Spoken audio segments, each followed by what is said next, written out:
You mentioned Fredonia as a global community, interestingly enough, and at the international dinner last month, which was a wonderful event, by the way, you consistently spoke of Fredonia as a global community. And I guess, what does that mean exactly? Because I feel as if there's a percentage of people that will say, kind of think to themselves, a small liberal arts college in upstate New York, what kind of global significance can they have? Can you elaborate on that? I would love to.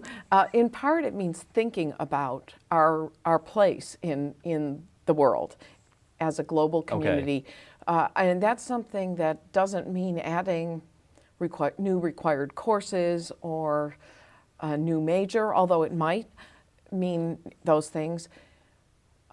It means that in any course that you take, we should make sure that we're looking at things from the perspective not just of the little place in the world where we sit. And we can use technology to do that.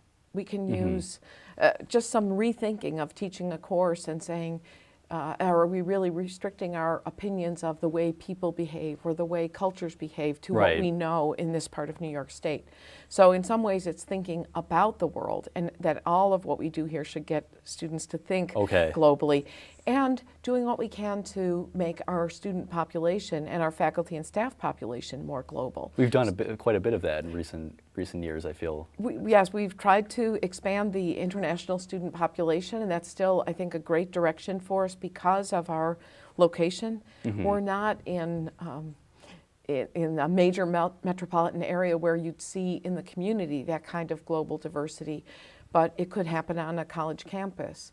And to me, it's been great to see students getting to know parts of the world because they know a person from that, from that culture. How do you combat that in a sense of trying to compete with the larger universities, even for example, SUNY Buffalo, UB, and their intake of global students? How do you kind of persuade universities to have these relationships? And we've done, again, we've had success in doing that.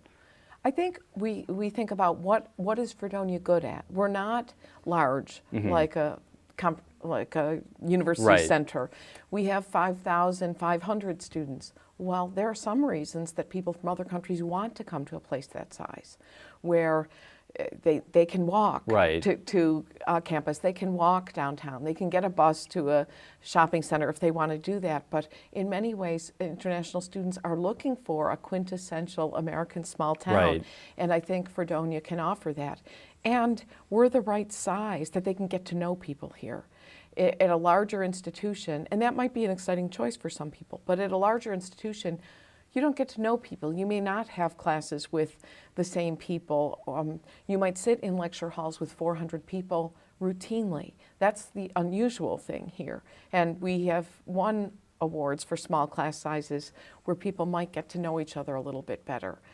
So I think that there are many advantages we have for international students just because of our size and our location. We just need to tell that as a strength and not apologize and say, we can't offer you the diversity of restaurants. I wish we did have the restaurants that they have around the University of Buffalo. You also told an amazing story at the international dinner about your time as an international student in Kenya, and you spoke about not even being able to verbally communicate with not only just the surrounding community, but your host family as well. That's right. How did that experience shape you as a quote-unquote citizen of the world, I guess, and of your understanding of international relations? It was a complex, if you remember the story, it was a complex situation because I was living with a family where we had real language barriers within the home, and it wasn't just that I didn't speak Swahili. The servant who lived in the household also didn't speak Swahili. She spoke only a tribal language, and the mother of the family had had a stroke and had no language, and the children spoke only Swahili, and the father was often at work. So we had to figure out nonverbal systems of communication or teaching each other words. We used music a lot, but the servant, who was around my age, I was 17, and I had a great way to figure out how to talk to the 4 boys that were in our care some of the time. And it taught me a lot about how you reach across language barriers to people. You can do it through eye contact, through sharing food, through smiling, through singing. There are ways to let another person know that you're eager Right. to work with them and to be their friend. You're not going to be able to debate complex issues, but you can communicate. And it taught me something about how the simplest way of reaching out to a person can be effective in building friendships.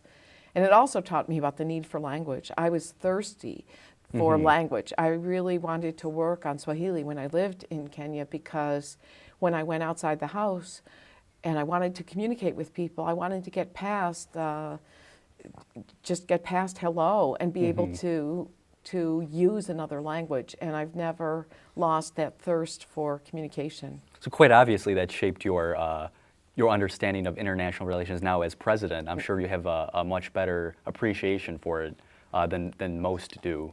So yeah, that's I don't know if I could, say that I know more than others, but I've had a number of experiences that have been helpful to me. I went to China one time for a conference, but I met a friend of mine there who's from Japan, and we decided to go on a couple tours together.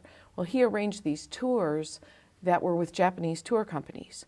So all of the tour guides spoke Japanese, which I do speak. They speak Japanese, but they didn't speak English.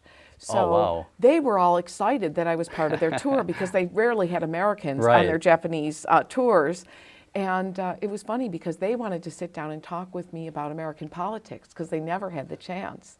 So that was fun for me. That might be a little rough. I remember going to the Great Wall and walking along, trying to discuss American politics in Japanese with Chinese, and just having a good time at figuring out what the questions were and then how to answer with my limited knowledge of Japanese. Were they skeptical of us, or they just had a lot of questions about what did I think about economic policies, about political processes. They wanted to know what Americans think of China. So again, big questions. Definitely. And I've been surprised sometimes. I was in India once, right as the war was breaking out in 2003. And it was interesting to be in another country as the United States was taking military action, because I had to represent what the U.S. did. I got a lot of questions about it. And I was surprised when students at universities were asking me questions. I thought they were going to ask me, is it right or wrong to go to war? And instead they were saying, why didn't you attack this country? They had their own list of countries that they thought the U.S. should attack. And that was interesting to me, those perceptions.